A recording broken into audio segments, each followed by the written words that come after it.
Buen día, bienvenidos al quinto tema de ejercicios espirituales de Cuaresma de este año 2020. Recordamos que estamos viendo como tema general el tema de la misericordia. Hemos visto el primer tema, la misericordia de Dios en nuestra vida cotidiana. El segundo tema, hemos visto una iglesia samaritana para un pueblo herido. El tercer tema es Jesús tiene misericordia de nosotros. El cuarto tema, que es el que vimos el día de ayer, nos llevó a considerar cómo vivir la misericordia en relación con nuestros hermanos. Vayan y aprendan lo que significa misericordia quiero.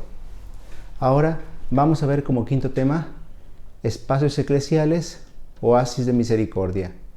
Un tema por demás interesante, precisamente que nos invita a vivir la misericordia en nuestra iglesia. Vamos comenzando con nuestra oración. En el nombre del Padre, del Hijo y del Espíritu Santo. Amén. Dios te salve, Reina y Madre de misericordia, vida, dulzura y esperanza nuestra. Dios te salve, a ti clamamos los desterrados hijos de Eva.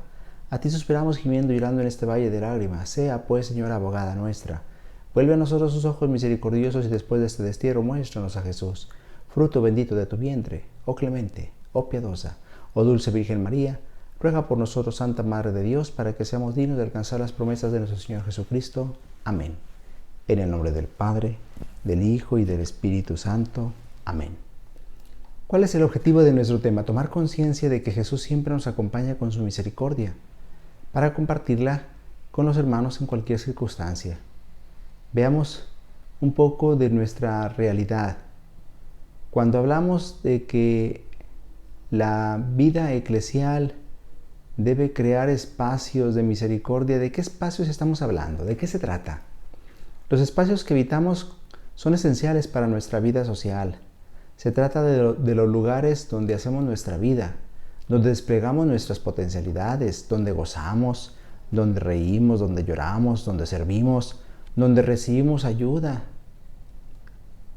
Recordemos algunos de esos espacios: la casa, la propia habitación, las calles, las banquetas, los parques, los mercados, las escuelas, el ámbito laboral, el taller, el comercio, el puesto, el tianguis, las plazas, las oficinas de gobierno, las escuelas, pero también en los templos. Quizás de los espacios menos agradables sean los que tienen que ver con la administración de la vida social. Y son desagradables porque generalmente uno va a ellos a pagar, a refrendar una licencia, a sacar un permiso, a pagar una multa. Y no es que siempre encontremos caras amistosas, y no es que siempre encontremos un trato amable. Pensemos igualmente en las instituciones de salud pública, o bien hospitales privados, en estaciones de policía. No siempre nos sentimos bien atendidos. A veces parece más bien que estamos pidiendo limosna. Sin embargo, las instituciones son también como un brazo largo de la misericordia, una forma de practicar la misericordia de largo alcance. Es cierto, hay un cierto anonimato en esas instituciones. Uno llega y se enfrenta ante una especie de ser opaco y complicado. Le mandan a uno de una ventanilla a otra. El trato es muy frío e impersonal. No sé si a ustedes les ha tocado. A mí sí me ha tocado. Qué tremendo es. Vaya a la ventanilla 3 y hacen una fila de 1 hora y cuando llega, no, aquí no es. Vaya a la ventanilla 10 y cuando hacen la fila, no, aquí no era. Vayan a la ventanilla 7. Qué tremendos trámites tan engorrosos. Cómo da miedo llegar a veces a esos lugares en donde a uno lo tratan con esa indiferencia. Sin embargo, también a través de estos lugares, de esos espacios, hay muchas cosas buenas que son realizadas. Hay personas que tratan de ser amables.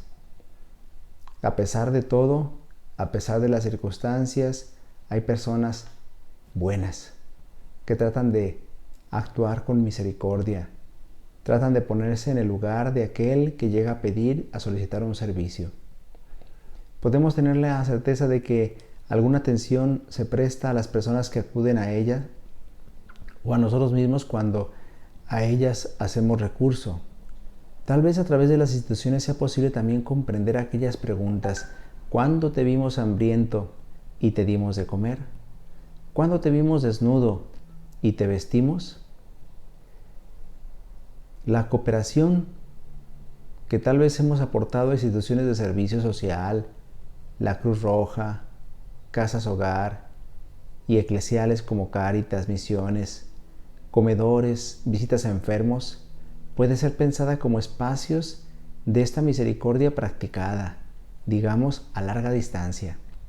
También las instituciones religiosas, la iglesia tiene esos espacios administrativos.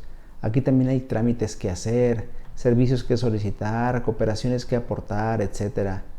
Por ejemplo, el rostro más visible para nosotros, los mortales de a pie, en la iglesia son las notarías, los templos, las capillas, los lugares de adoración, los salones de catequesis. Pero estos lugares realmente son un espacio de misericordia. ¿Nos sentimos acogidos cuando vamos a estos lugares?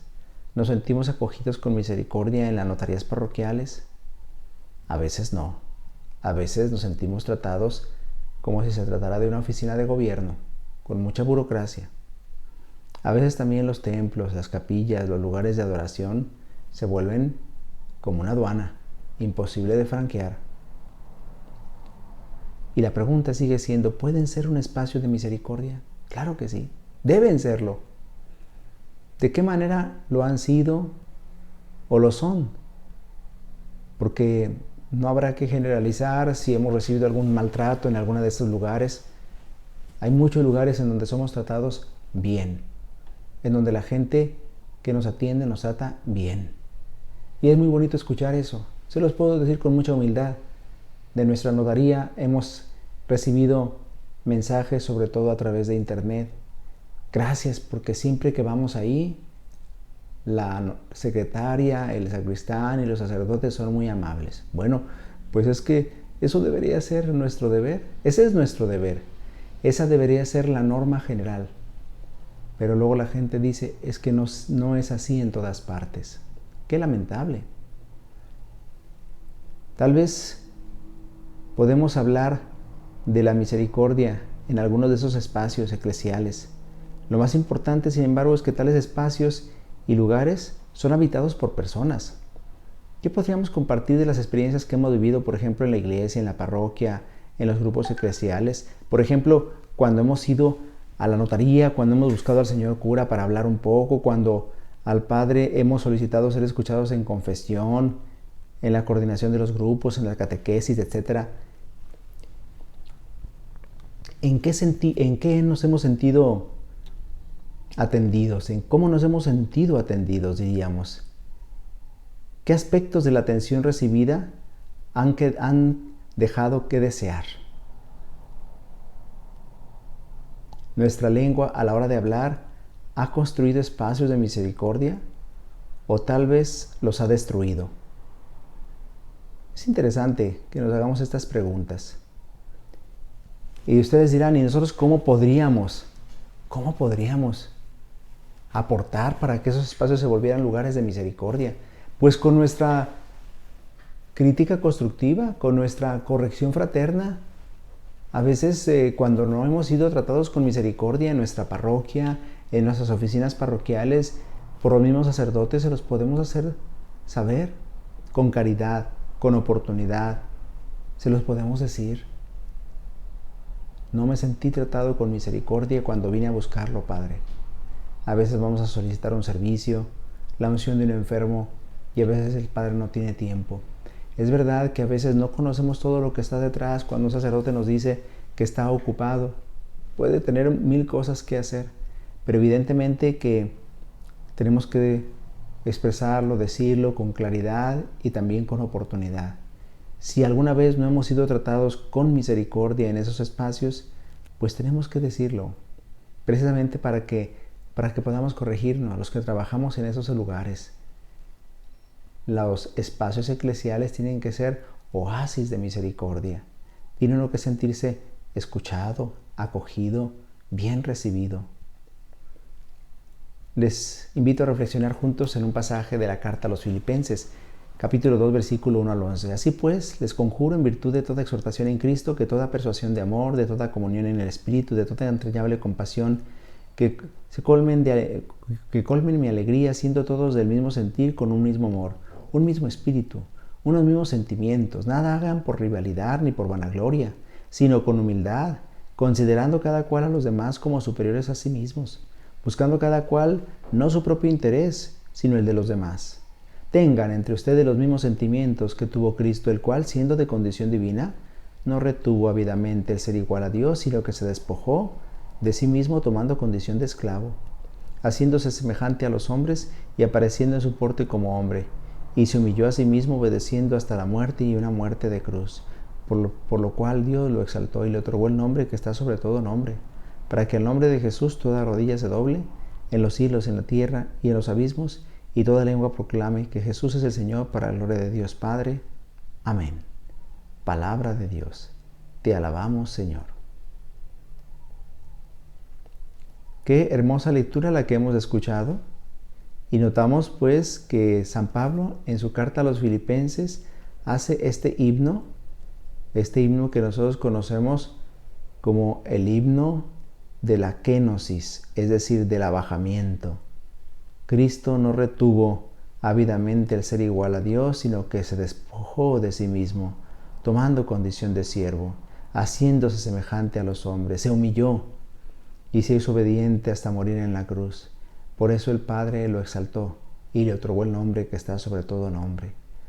Pues nosotros, una vez que nos hemos acercado a ver aspectos de nuestras estructuras sociales, eclesiales, dejémonos iluminar por la palabra de Dios que acabamos de escuchar y por las enseñanzas de la Iglesia. Ese texto de la carta a los Filipenses que hemos leído no nos da una pista para andar. Ante todo nos detenemos en la expresión oasis de misericordia que decíamos al principio. Se trata de una expresión utilizada con frecuencia en muchos y diversos grupos. La tienen por nombre grupos católicos o iglesias cristianas protestantes, casas de oración, comunidades religiosas, coros, temas de retiro, etc. La palabra oasis recuerda el ámbito del desierto, de la soledad, bajo el intenso calor y los escasos recursos. Cuando el pueblo de Israel caminaba por el desierto, como los beduinos que también caminaban por el desierto, los ismaelitas, por ejemplo, aquellos a los que fue vendido José por sus hermanos, caminan por el desierto, pero buscan ávidamente un oasis, es decir, un espacio en el que haya unas palmeras y en el que haya agua, para que puedan refrescarse y reprender el camino, para que puedan renovar sus fuerzas y retomar la vereda. ¿Cómo nos hace falta encontrar estos oasis de misericordia? Que a veces no los hay ni siquiera en nuestra propia casa.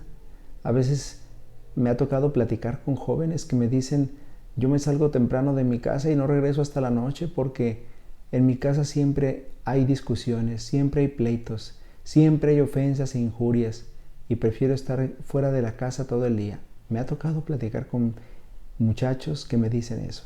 Qué triste, qué lamentable que el propio hogar no sea un oasis de misericordia, pero también qué lamentable que no lo fuera la propia iglesia con sus espacios. Por eso la palabra oasis recuerda el ámbito del desierto, de la soledad, bajo el intenso calor y los escasos recursos. También puede hablarnos, por supuesto, del agua que alivia la sed del peregrino, del buscador, de quien va por la vida quizás sediento.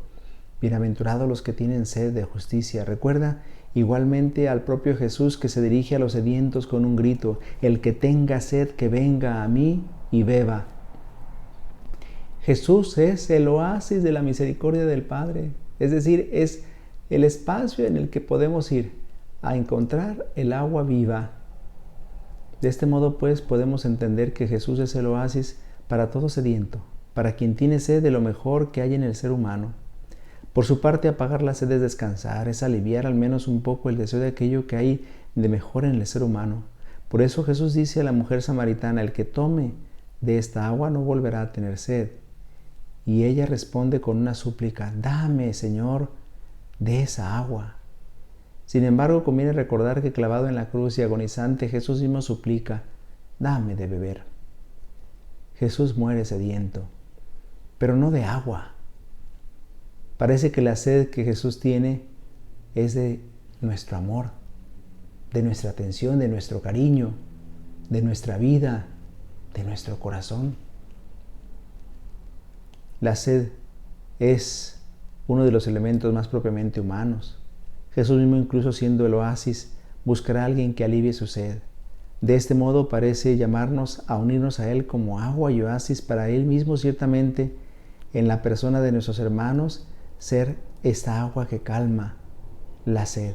Pues Jesús, el agua viva, nos llama a aprender de Él diciendo: vengan a mí y aprendan de mí, que soy manso y humilde de corazón, y encontrarán descanso. Ya nos hemos encontrado en el tema precedente con este llamado por parte de Jesús a aprender de Él, a aprender la misericordia. Podemos insistir en ello con la urgencia de San Pablo: tengan entre ustedes los mismos sentimientos que Cristo. O también cuando nos invita a crecer hasta la estatura de Cristo. Aprender de Él consiste en permanecer en comunión con Él. Por tanto, digámoslo de paso, se trata de vivir una espiritualidad de comunión. Al margen de esa comunión con Él, caemos fácilmente en la tentación del desencanto y el pesimismo. Estar unidos a aquel que es la vida. En ese sentido, viene a punto recordar aquella expresión del Papa Francisco cuando habla del pesimismo estéril en el que podemos embarcarnos. Una de las tentaciones más serias, sobre todo en ese tiempo de prueba, en ese tiempo de tribulación, podemos caer en un pesimismo estéril. Y es una de las tentaciones más serias que ahogan el fervor y la audacia. Es la conciencia de derrota que nos convierte en pesimistas quejosos y desencantados con cara de vinagre, dice el Papa Francisco en la Evangelii Gaudium, en el número 86, aquel documento, el Evangelio de la alegría del Evangelio. Valdrá la pena leer todavía uno de sus textos de manera más amplia. Hagamos el esfuerzo de leerlo y meditarlo con calma y serenidad, tal vez así nos dejaremos tocar por su fuerza inspiradora. Es cierto que en algunos lugares se produjo una desertificación espiritual, fruto del proyecto de sociedades que quieren construirse sin Dios o que destruyen sus raíces cristianas. Allí el mundo cristiano se está haciendo estéril y se agota como una tierra sobreexplotada que se convierte en arena. Sociedades sin Dios es sociedades sin vida. Es como un desierto sin agua.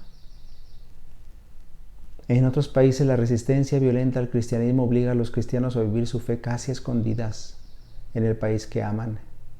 Esa es una realidad que nosotros a veces no queremos ver. Dicen los especialistas en la materia que hay 245 millones de cristianos en este momento que están siendo perseguidos a causa de su fe. 245 millones. No tenemos ni idea del padecimiento de tantos hermanos nuestros que viven su cristianismo a escondidas. Esa es otra forma muy dolorosa de desierto. También la propia familia o el propio lugar de trabajo puede ser un ambiente árido donde hay que conservar la fe y tratar de irradiarla, porque a veces la propia familia se vuelve hostil a la fe, también el mismo ambiente de trabajo. Pero precisamente a partir de la experiencia de este desierto, de este vacío, es como podemos descubrir nuevamente la alegría de creer, su importancia vital para nosotros. En el desierto se vuelve a descubrir el valor de lo que es esencial para vivir. Así, en el mundo contemporáneo son muchos los signos de la sed de Dios, del sentido último de la vida, a menudo manifestados de forma implícita o negativa. Y en el desierto se necesitan sobre todo personas de fe, que con su propia vida indiquen el camino hacia la tierra prometida, y de esta forma mantengan viva la esperanza. En todo caso, ahí estamos llamados a ser personas cántaros que dan de beber a los demás. A veces el cántaro se convierte en una pesada cruz, pero fue precisamente en la cruz donde, traspasado el Señor, se nos entregó como fuente de agua viva. No nos dejemos robar la esperanza, dice el Papa Francisco.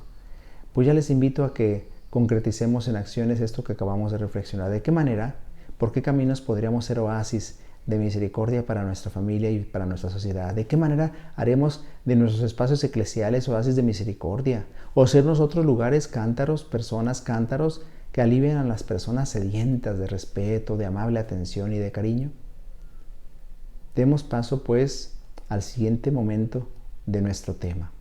María de Nazaret, la Madre de Jesús, la mujer que fue un oasis para Dios, un oasis de Dios en el mundo. María, oasis de Dios. De Jesús se dice que vino a los suyos y los suyos no lo recibieron, María, escogida por Dios, ha aceptado, acogido, ha recibido a la palabra y la ha acogido de tal manera y a tal punto que en ella la palabra se hizo carne y puso su morada entre nosotros. El grito que alguna mujer dirigió un día a Jesús quizá nos permita acercarnos al sentido de este oasis que fue María de Nazaret para la palabra de Dios. Dichosa la mujer que te dio a luz y cuyos pechos te amamantaron. Es como si dijera: dichosa mujer, qué bello, qué santo, qué dulce el hijo que nos has dado. ¿Cómo no será dichosa la mujer que ha acogido y recibido un hijo tan lindo? La mujer anónima lanza así el grito emocionado con un escalofrío de afección. Nos muestra así la dicha de ser oasis de Dios. Pero notemos todavía la expresión inesperada con la cual Jesús reacciona ante semejante reconocimiento. Todavía más dichosos los que escuchan la palabra de Dios y la cumplen. Todavía más dichosos, dice. ¿Qué dicha entonces la nuestra? Si hacemos esto, si acogemos la palabra para ponerla en práctica, qué alegría si acogiendo la palabra accedemos a convertirnos en oasis de misericordia para nuestros hermanos. Así podemos interpretar el llamado que hacen los obispos de nuestro país cuando piden que todos nuestros espacios eclesiales sean oasis de misericordia. Diríamos que nuestro desafío es que nuestra casa, nuestra familia, nuestro hogar, nuestras parroquias, nuestros institutos religiosos, nuestros grupos y movimientos eclesiales, nosotros todos y nuestros espacios los convirtamos en oasis de misericordia, para que el propio Señor Jesús en la persona de nosotros se manifieste misericordioso para con nuestros hermanos, porque Él dice: lo que hicieron a uno de los más pequeños, a mí me lo hicieron, y también el que reciba a un niño como este en mi nombre, a mí me recibe, y el que me recibe a mí no me recibe a mí, sino a aquel que me ha enviado. El que lo recibe a ustedes a mí me recibe, y el que me recibe a mí recibe al que me envió. Y el que reciba a un profeta como profeta recibirá recompensa de profeta, y el que reciba a un justo por ser justo recibirá recompensa de justo. Y cualquiera que dé de comer a uno de estos discípulos míos, en verdad les digo que no quedará sin recompensa. María acogió la palabra y la palabra se hizo carne. En sus oraciones llenas de unción, San Francisco de Asís llama a María casa de Dios, tabernáculo de Dios, templo de Dios, palacio de Dios. María, virgen convertida en templo, virgen hecha iglesia.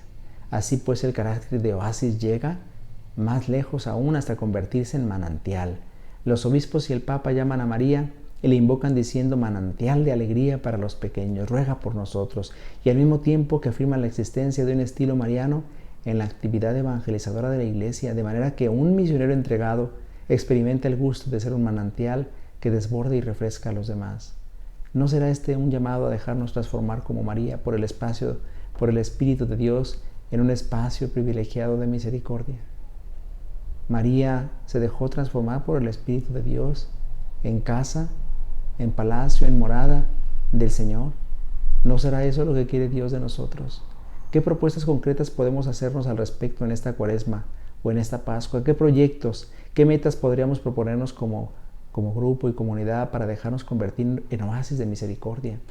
¿Qué podríamos todavía potenciar de toda la riqueza humana que ya tenemos en nuestra comunidad? Luego de intentar responder a estas preguntas que nos interpelan, concluyamos pues nuestra reflexión. Yo les invito, como dice el Papa, ustedes quieren también que la misericordia se manifieste en todas sus formas, incluida la esfera social, pues el Papa los anima a continuar por este camino y a tener el coraje de ser misericordiosos con los demás, de ser oasis de misericordia para nuestros hermanos. La Iglesia está llamada a hacer eso, un espacio de misericordia. Y esto es lo que tenemos que hacer cada uno de nosotros para nuestro prójimo. Les invito pues a que terminemos nuestra reflexión con este propósito al terminar nuestros ejercicios espirituales de Cuaresma, que tengamos el sincero deseo de vivir como espacios de misericordia, como oasis de misericordia para nuestros hermanos. Terminemos nuestra reflexión en el nombre del Padre, del Hijo y del Espíritu Santo. Amén. Salve, Señora Santa Reina, Santa Madre de Dios, María, que eres virgen hecha iglesia y elegida por el Santísimo Padre del Cielo, a la cual consagró Él con su Santísimo amado Hijo y el Espíritu Santo Paráclito, en la cual estuvo y está toda la plenitud de la gracia y de todo bien. Salve, palacio de Dios, salve, tabernáculo de Dios, salve, casa de Dios, salve, vestidura de Dios, salve, esclava de Dios, salve, Madre de Dios. Salve todas vosotras, santas virtudes, que sois infundidas por la gracia e iluminación del Espíritu Santo en los corazones de los fieles, para que de infieles hagáis fieles a Dios. Amén. En el nombre del Padre, del Hijo y del Espíritu Santo. Amén. Pues de esta manera concluimos nuestros ejercicios espirituales de Cuaresma. Les invito pues a que sigamos trabajando en favor de nuestros hermanos para hacer espacios y oasis de misericordia, especialmente en este tiempo de prueba. Se vendrán días muy difíciles para muchas familias, pues seamos entonces el rostro misericordioso de Jesús en el mundo, porque eso es lo que quiere el Señor. Con estos ejercicios nos invita a ser misericordiosos con los demás. Les voy a dar la bendición. Les invito a que estén atentos pues a las celebraciones de esta Semana Santa. Aquí en la parroquia de San Jorge Mártir tendremos las celebraciones, ya las hemos subido a la página de Facebook Parroquia San Jorge Mártir y las estaremos dando cuenta de ellas en nuestra página de Facebook y también en la página de YouTube San Jorge Mártir. El Señor esté con ustedes. La bendición de Dios Todopoderoso, Padre, Hijo y Espíritu Santo, descienda sobre ustedes y les acompañe siempre. Amén.